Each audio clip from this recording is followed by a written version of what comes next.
Teary Eyes Movie Review. Transylvania Twist. Review, reactions, and recreations.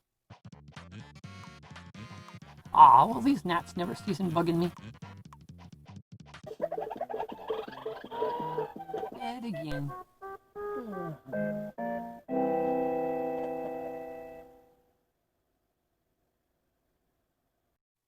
Alrighty, enough of that. Time for a movie. So, have you heard of Transylvania Twist?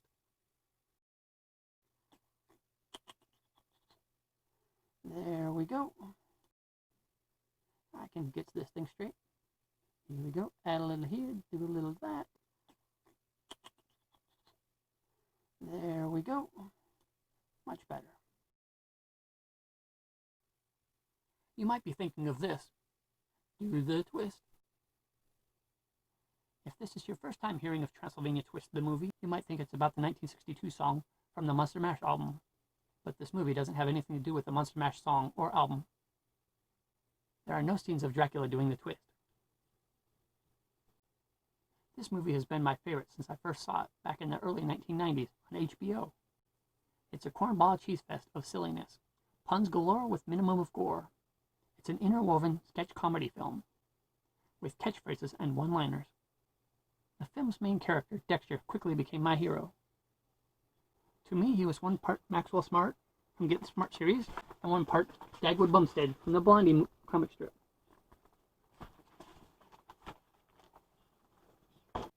Add in some Charlie Chaplin and a dash of Beekman from Beekman's World, and that's who I wanted to be when I grew up. Sort of a Monster Mash personality. Get it? Monster Mash? At every chance he gets, he makes wisecracks and flirts with the pretty girl that he just met. The moral of the movie is to follow the pretty girl, do what she says, and be there for the comedy relief. Every guy wishes he had those responsibilities.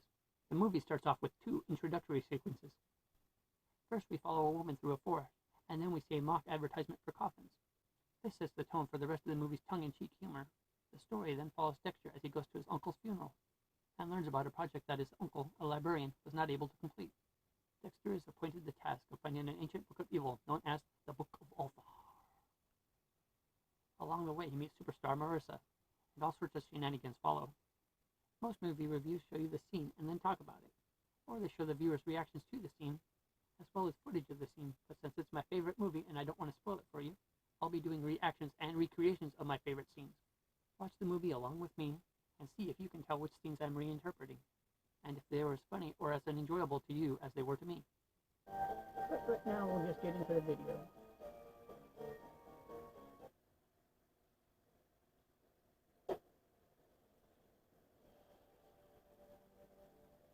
The film begins with a young woman walking through a forest carrying a heart-shaped basket. From out of the shadows, a figure appears, along with 2 others. They follow her into a cave and the sound of fighting is heard, along with groaning and moaning. It is the woman. She now has the 3 objects that the men were holding. She looks at the camera and laughs. "Amateurs," she says, as the camera zooms in on her vampire teeth. The opening credits then begin.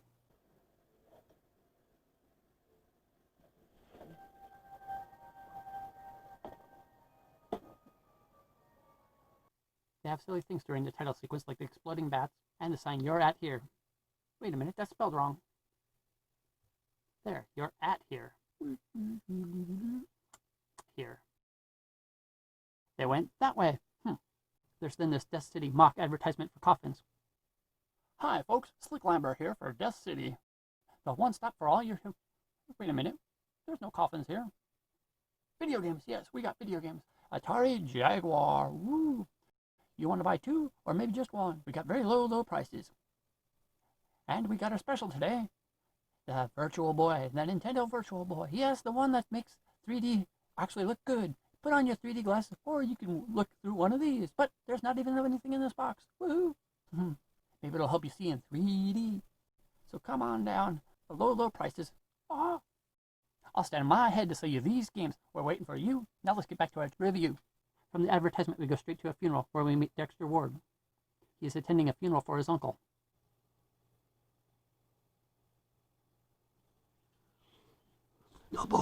The book of Ulthar. You must find it. It is the one thing, the only thing, that can summon forth the evil one. What am I doing here? Those cheap... His uncle, surprisingly not dead, gives him the task of finding the Book of Ulthar. At the library, his uncle explains more about the book, and the cameraman gets distracted by a pretty girl.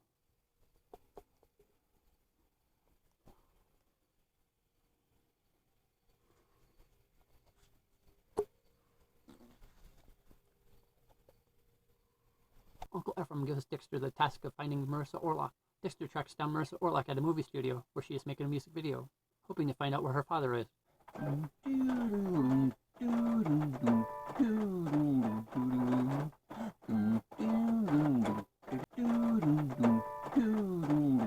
I don't like stamp collecting, I don't play chess. I'm just not used to second best.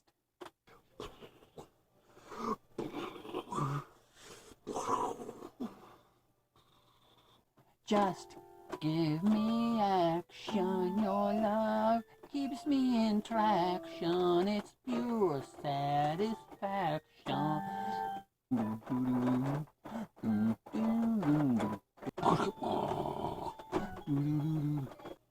Your love is driving me insane.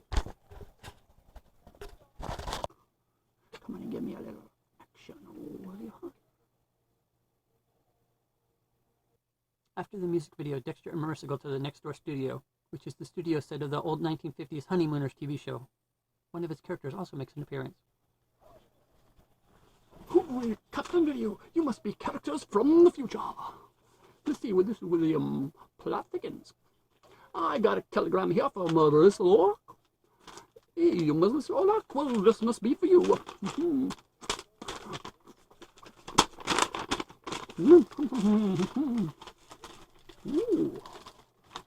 Negative. Ha. Ooh. These must be the negatives Colonel Mustard was talking about. Marissa then finds out that her dad just died, and she has to go to Castle Orlock. Dexter decides to go with her. After getting off the plane, they take a taxi to the village of Hansburg.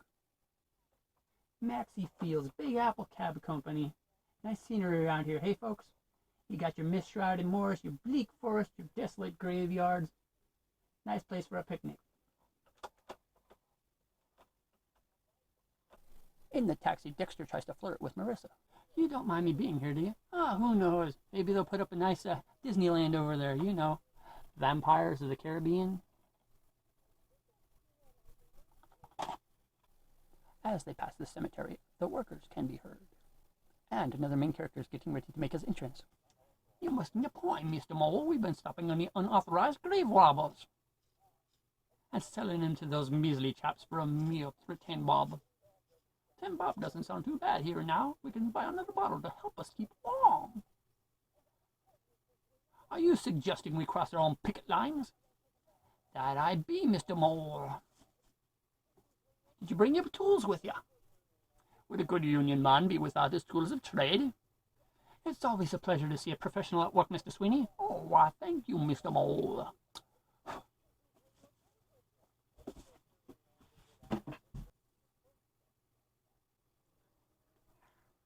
The two gravediggers are attacked, and Van Helsing jumps into action. Back.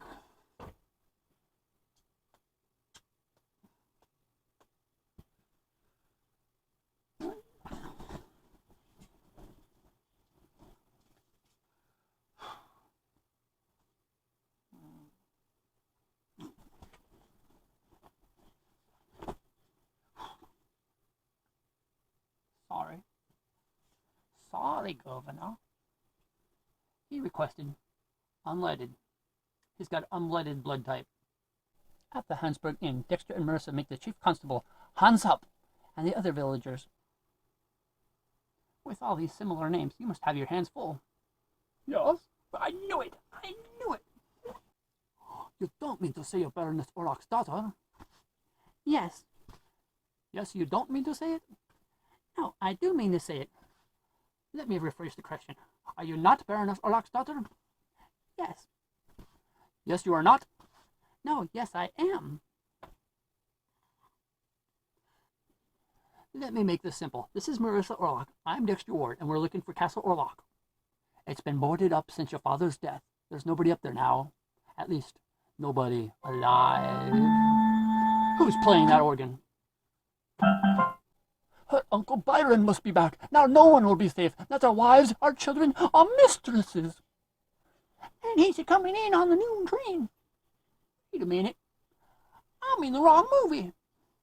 Wrong? There's nothing wrong, young man. You must make allowances. These are but superstitious peasants. They're afraid of their own shadows. Now, see what I mean? Vampires. There were legends many years ago. Fairy tales to frighten small children. Tell me, Constable, where do legends end and facts begin?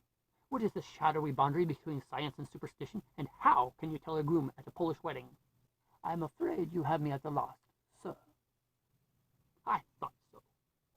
As Dexter and Marissa are leaving the inn with Van Helsing, a figure steps out from the local acupuncture building. I don't care what anyone says. This hurts. As they ride to Castle Orlock, Van Helsing tells them about his childhood, and 2 times in his life when being a vampire hunter had its difficulties. Victor von Helsing, are you responsible for that?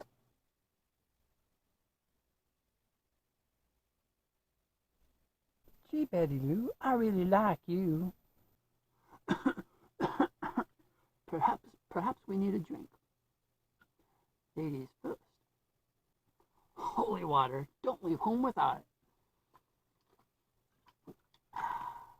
To ease the tension and allow the viewers to visit the snack bar, Dexter performs a new song that he wrote. I have a head inside, see these beauty, to anything in charge it. Doesn't really matter, really charge you. Think of the royalties I'm making. Think of the royalties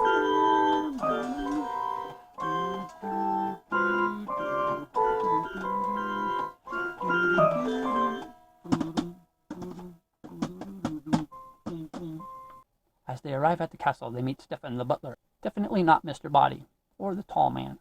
Or is it? You must leave this place at once. Nonsense. I'm Victor Van Helsing, and I'm expected. And I'm Marissa, and I'm also expected. And you? I'm Dexter Ward. I'm here for the comedy relief. That's a matter of opinion. And what's your name, good man? Stefan, sir. Well, Stefan, sir, I suggest you show us inside. There, that's what it looks like. I meant escort us in. Ah! Dexter, don't you know better than to put your hand on somebody's shoulder in a spooky place like this? I hate cheap shots like that. They then meet Marissa's step-cousins. Whoa. Wow, I dream of combinations like that. Marissa, come forward, dear cousin. We want to give you a kiss. Yes, dear cousin. I want to give you a big, wet, gooey one. Don't look at me, they're your relatives. Next, they meet Byron, who calls the butler to get their luggage. Stefan! Yes, my lord. Where did he come from? Stefan automatically materializes whenever he's needed. I've never figured out quite how. Trade secret, my lord. Van Helsing then dictates a note about his work. There's a common misconception that the undead can transform themselves into bats. Pure nonsense. True, they can change into frogs, flounders, aardvarks, pelicans, baboons, and warthogs, but never bats. Patty is about to bite Van Helsing when Byron enters the room. If I told you once, I told you 1,000 times. No in-between meal snacks. Now go to your room. You're grounded. Oh, Lord Orlock, you have something on your mouth. Too much ketchup for my French fries.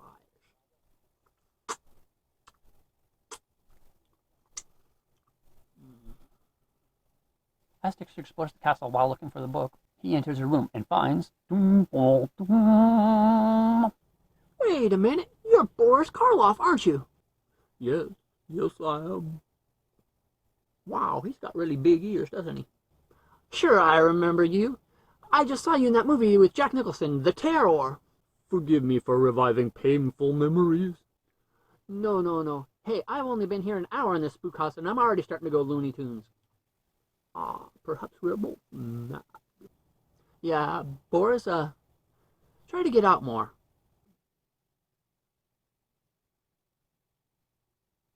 After taking a shower, Marissa finds two people in her room. Ooh, a bathrobe. My.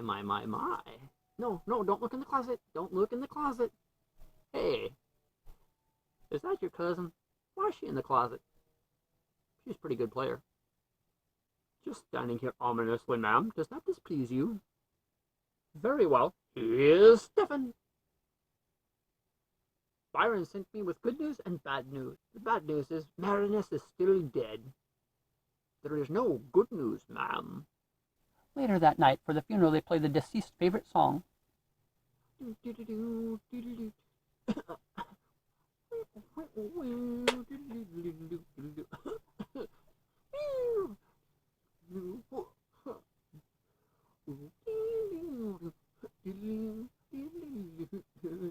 They then take the coffin to the crypt below the castle.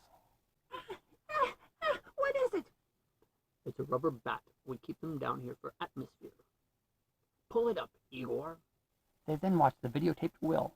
I, Baroness Orlok, being of sound mind and in full possession of my mental faculties, herewith declare my last will and testament. But let this not be a somber occasion. Come on, kiddies, let's have some fun. Byron uses an unconventional weapon to destroy the television after getting bad news. Hey, where'd he get a bazooka? Did he get it into Bazooka Joe Bubblegum? Alright, just had to say that. After the funeral, Van Helsing decides that he, Dexter, and Marissa should have a seance to learn where the book might be. He begins his seance exercises. Things are getting clearer. Things are getting clearer. Clearer. I can feel emotions coming. And the night takes. This could be dangerous. Can't you feel it? Death is nearby.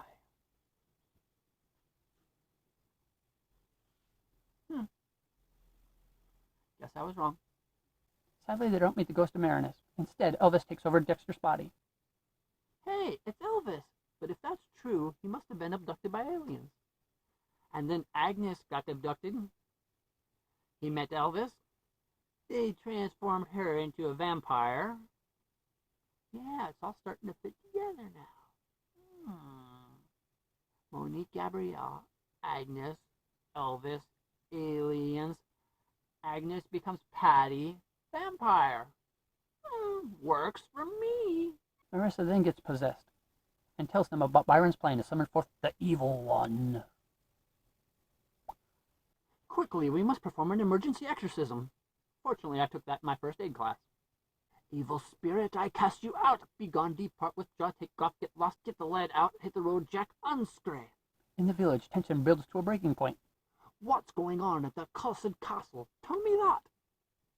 No one knows. Nobody wants to know. I want to know. Gentlemen, Byron Orlok is in that castle, and he's brought death and destruction with him. Now Orlok can stay, but death and destruction have got to go. Van Helsing is once again visited by Patty in his room. Huh? Creature of evil, be gone. A dream sequence? Well, then I guess I'm in no immediate peril.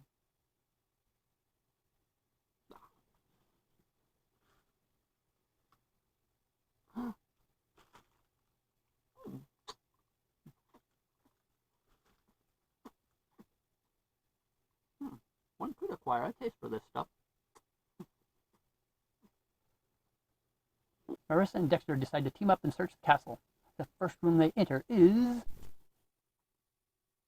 Oh my goodness! 3D! Put on your 3D glasses now. Wow, this is wild! 3D! Did you remember your glasses? This could have been a great sequence. Exiting the 3D room, they are confronted by Stefan. Or is it the tall man from the Phantasm movies? Actually, both. Dang, that guy gets around quickly. You've played a good game, boy, but now your time has come.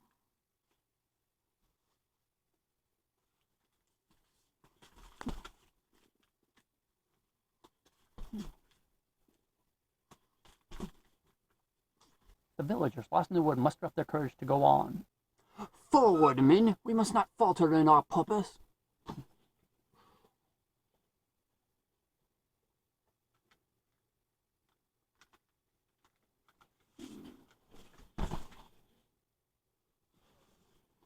Where am I? Who am I? And what film is this? Dexter discovers a hint that leads to the Book of Evil. That's it. That's gotta be it. She's been pointing the way the whole time.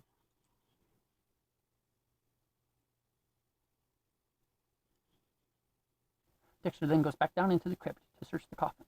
Is it me, or are things starting to get weird? Whoa, whoa, whoa.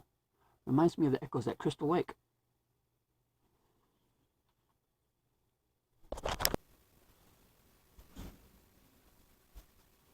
Aha! That's not the Book of Author. Oh, wait a minute. That's not the Book of Author either. He must have taken it with him. But where did he go? I wonder if there are any dirty patrons in here. That's when it happened. It was Patty with the candlestick in the crypt. And the victim was Dexter.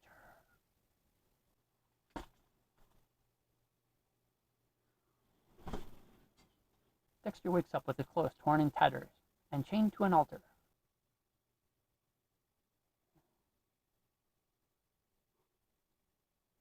A good laugh would be worth a lot of money right now. I knew you would lead us to this book. How can I ever repay you? Large unmarked bills, thank you. Like, subscribe, the usual. Van Helsing, you've got to stop him. There are several distinct advantages of being a vampire, dear boy. Ancient evil one, hear these mystic incantations and come forth. Hokish pokish, shooby dooby, da da doo, run run, papa ooh, mow mow, wee wee. Do what did the inaka da vida, shaboo,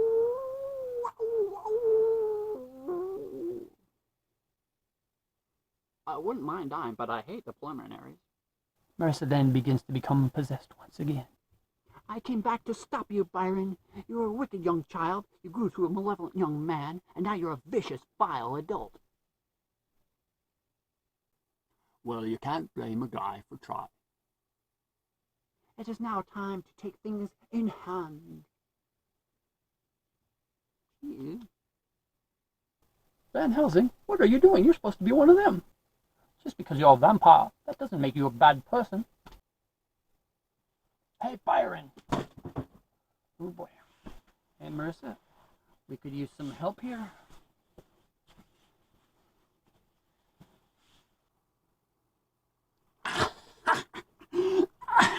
You fools! You fools! I'll be back in part 2!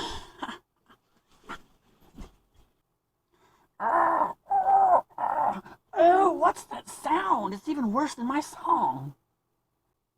Marissa? She's being possessed. Again? Yes, she's being repossessed. Sorry, folks. To save yourselves, you must destroy the Book of Othar. You've got to be kidding me.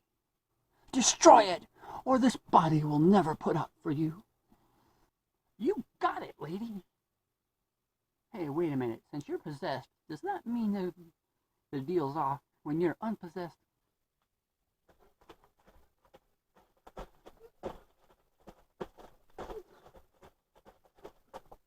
Dexter, my boy, are you alright?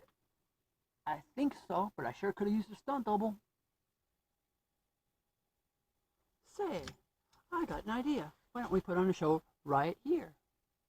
They then discover that Marissa's dad wasn't dead after all. Sweetie, who is this guy? And have you and he been, you know?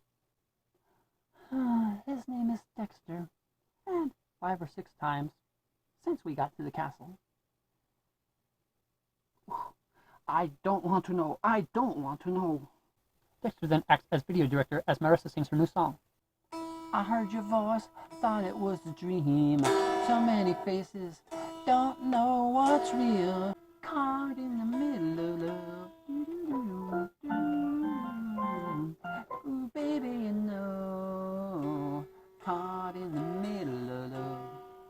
Wait a minute, there's something wrong here. This is a map of the Harlem Globetrotters' last 7 seasons. After the still frame credits, the villagers discovered that they are hopelessly lost. Men, I suggest we give up, forget everything, and go home. Oh, wait a minute. I say we give up, forget everything, but not go home. No, we should forget everything, go home, but never give up. I'll make you a compromise. We'll give up, go home, but we'll remember everything. Can we put that to a vote? Well, there it is. Many of my favorite scenes from the movie, at least the ones I can perform without a large number of props. Although there is a little harsh language in the funeral scene, every part of the movie amuses me. And the thing that makes the parody movie work is if it makes you want to watch all the movies referenced. Some people might not understand what a Pacific joke is referring to, but you can understand that a joke is there. A creepy girl on a phone doesn't get explained. We never learn about who she is or why it is creepy and funny. In most horror movies, someone is hiding in the closet. But what if you found them and just ignored them? What if they were playing music? Random things like that, which most people wouldn't think about. But if you watch these movies often enough, you begin to ask yourself the question, what if? Which is one of the things I like most about this film. It also repurposed dialogue with Boris Karloff, not only to mention his last film, but also to explain why it's not in any more films. Okay, he may be dead, or he just may have been held captive in this house all these years, and it's a dark Hollywood secret. If you understand that the movie is multi-layered, you'll realize that that was the intention. To make you want to learn more, to dig deeper, to zoom in and see what's in the background, or to buy a set of 3D glasses to see what's in that room. You'd find that many of the people and scenes were salutes to other features. Even sci-fi and horror anthologist Forrest J. Ackerman makes an appearance as the funeral director. The horror and comedy actors that may have a small part in this movie have bigger parts in other films, but chose to come and work on this film. When I first watched this film on HBO, it had several scenes shortened, and the Dichter song had been completely removed. At first I thought they were bonus features added to the DVD and videos that weren't actually in the final film. And I didn't like them, but then I began to enjoy them more and more as I rewatched it. I later found out from the film's director, Jim Wynorski, that those scenes had been removed from the HBO version by the executive producer, Roger Corman. Sadly, I didn't get to see it in the theaters in 1989. If you've seen the poster, it doesn't have anything to do with the movie. Byron looks like he's about to bite Marissa, while she's holding giant vampire fangs. This poster had the movie's rating as PG-13. This is my guess as to why the film didn't find its audience. And an early VHS version of this film, for May 1990, also had this rating. The actual release of the VHS and all later versions had the rating as simply PG. It was released on video in the UK in 1991, with the rating of 15 and over. For these home releases, the cover art was made by an artist whom signed his work as JD. The image this time is only slightly misleading. Dexter holds the book, which he only handles at the end of the movie. Van Helsing is holding a stake and hammer, while in the movie he has a cross and a stake in his hands when dispatching the vampire, which probably explains why the blood squirts everywhere. There wasn't enough force to go all the way through. It also features Monique Gabrielle as Patty Patricia, but in the drawing she looks more like Maxine. She seemingly ate a rat, but that isn't shown in the movie either. Only rats running around on the coffins. The movie was later released on VHS and DVD in the early 2000s. The VHS packaging on the front looks very similar to the earlier version. The original VHS was released by MGM UA United Artists, while the 2000 version was released by New Concord. This version also listed Robert and Terry on the front above the title. Another great thing I love about this movie is the music. It's energetic and silly and has a quick beat. It feels like it'd fit well in a Castlevania game. I even like the silly instrumental with the coughing and whistling. Charles, or Chuck, Graham Serrano did an amazing job on this film. He was not only simply a composer, he started out filming and directing his own shows before also working on music. I was super excited when the soundtrack came out in 2010, 21 years after the film was released. I even enjoyed the music from the companion film that it was paired with, also written by Chuck, for the film Not of This Earth. It was a very limited edition release of only 1,000 copies. Besides the tracks for those movies, it also had a track from the film Chopping Mall, the first film he scored. The bonus tracks also had the entire narrated Death City mock advertisement, featuring Frances Smith as Slick Lambert and Becky LeBeau as Lovely Rita, possibly their way of making sure she was on the soundtrack, even though her song Caught in the Middle of Love wasn't on the album, but it appeared in the movie. She appeared as the Happy Birthday Strippogram girl in the film Not of This Earth, which her singing part of the song isn't on the soundtrack either, but the background music is. There are 2 featured songs from Transylvania Twist on the soundtrack CD. Just Give Me Action, sang by Stephanie Stevens, and the song Think of the Royalties, sang by LaRam Baker. Both songs were written by the director Jim Wynorski, but were lip-synced by the main actors in the film.